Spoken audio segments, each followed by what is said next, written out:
Hello guys, এই যে আবার একটা মিনি ব্লগ নিয়ে চলে আসলাম। যে আমি আমার বড় দিদি আর আমার জামাই বাবু আমার মেজো দিদির বাসায় আসছি। এখান থেকে আমরা বদরগঞ্জ যাব। ওইখানে আমাদের একটা দাওয়াত আছে, আর আজকে পূজা, আজকে মনসা পূজা হচ্ছে, সেই মনসা পূজা দেখব। তো এখান থেকে আমরা রওনা দিলাম। মাসির বাসায় এসেই আমরা ওইখানে দিদিদের রাখে আমি আমার জামাই বাবুরা আর আমার ছোট্ট ভাগনাকে নিয়ে ঠাকুর দেখতে বের হয়েছি। মনসা পূজা হচ্ছে যেহেতু, ঠাকুর না দেখলেই হয় না। সো আমরা এই যে গ্রামের রাস্তা দিয়ে যাচ্ছি ঠাকুর দেখতে। আর গ্রামের পরিবেশ তো তোমরা জানো কত সুন্দর। আর রংপুরে, বাইরের কোনো জেলায় বাতাস হচ্ছে কি হচ্ছে না জানি না, কিন্তু রংপুরে প্রচুর বাতাস। মানে এত বাতাস, বাইরে কোথাও ঘূর্ণিঝড় হচ্ছে নাকি বলতে পারলাম না, সেই আবহাওয়াটা হয়তো লাগতেছে। যে আমরা গ্রামের ভেতর দিয়ে ঠাকুর দেখতে যাচ্ছি, কত সুন্দর রাস্তা। আর গ্রামের রাস্তাগুলো একটু কাঁচা হয়ে থাকে, আর একটু বৃষ্টি পড়ছিল যে তার জন্য রাস্তা কাদা হয়ে গেছে। আর গ্রামের এই কাঁচা রাস্তাগুলো একটা সমস্যা, যে বৃষ্টি হইলে যেখানে বাইক নিয়ে বা বাইরে বের হওয়া খুব মুশকিল, মানে অনেক কাদা থাকে। তাও ওই রাস্তায় একটু ভালো ছিল, কাদা ছিল না, বৃষ্টি ঝিরিঝিরি বৃষ্টি পড়ছিল। এইখানে একটা মন্দিরে আসলাম, এখানে একটা পূজা হচ্ছে।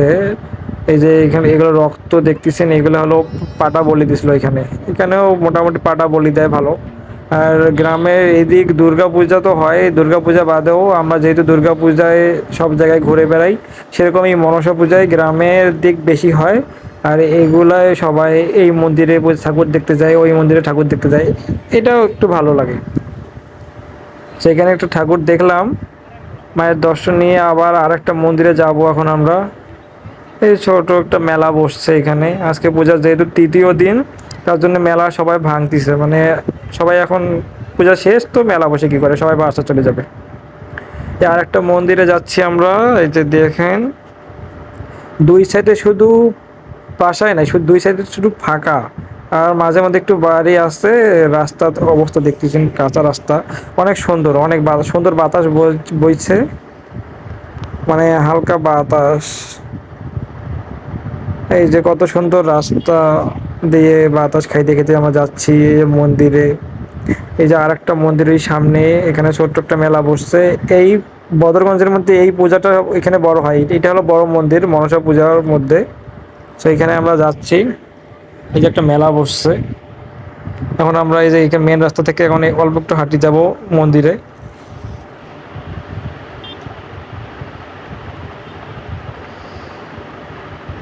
যে গাইস, আমরা এখন এই মন্দিরে যাব। এই যে এগুলা রাস্তার অবস্থা তো দেখতে পাচ্ছেন আপনারা কিরকম, কিন্তু অনেক মজা হয়েছে। মানে বাতাস খুব, তো প্রচুর বাতাসের মধ্যে পূজা হচ্ছে, আজকে শেষ হবে। এই গ্রামের মধ্যে পূজাগুলো অনেক বড়সড় ভাবে এরা করে।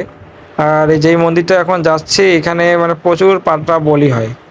এই না হলেও 200-300 পাটা বলি হয় এখানে। মানে এই পাড়ার মধ্যে এইটা, মানে বদরগঞ্জের এরিয়ার মধ্যে এইটা বড় মনসা পূজা হয়। এটা অনেক আগে থেকে হয়, এখন এটা থেকে আরো ছোট ছোট পূজাগুলো হয়।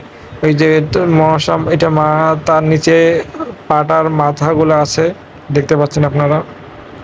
আর দেখুন এত বাতাস, মনে হয় সব পর্দা এগুলো ছিঁড়ে নিয়ে যায়, এরকম অনেক বাতাস। এই এমন বাতাস, হঠাৎ হঠাৎ কেন জানি বাতাস। বাসা থেকে বের হইলাম, রাতে ভালো ছিল, হঠাৎ সকাল থেকে খুব বাতাস, আবহাওয়া খুব খারাপ। এটা আরেকটা মন্দির গাইস, আপনারা দেখুন এখানে সাউন্ড সিস্টেম শুধু দেখুন। মানে মনসা পূজায় এরকম সাউন্ড সিস্টেম করে আমি ভাবতেও পারি নাই। যে আমরা দুর্গা পূজা তো এরকম মনে হয় না, কিন্তু মনসা পূজায় সাউন্ড সিস্টেম এতে দেখে পুরো মাথায় নষ্ট।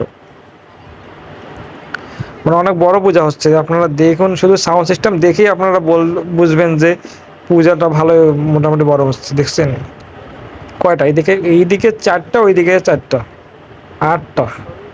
সো গাইস, আপনার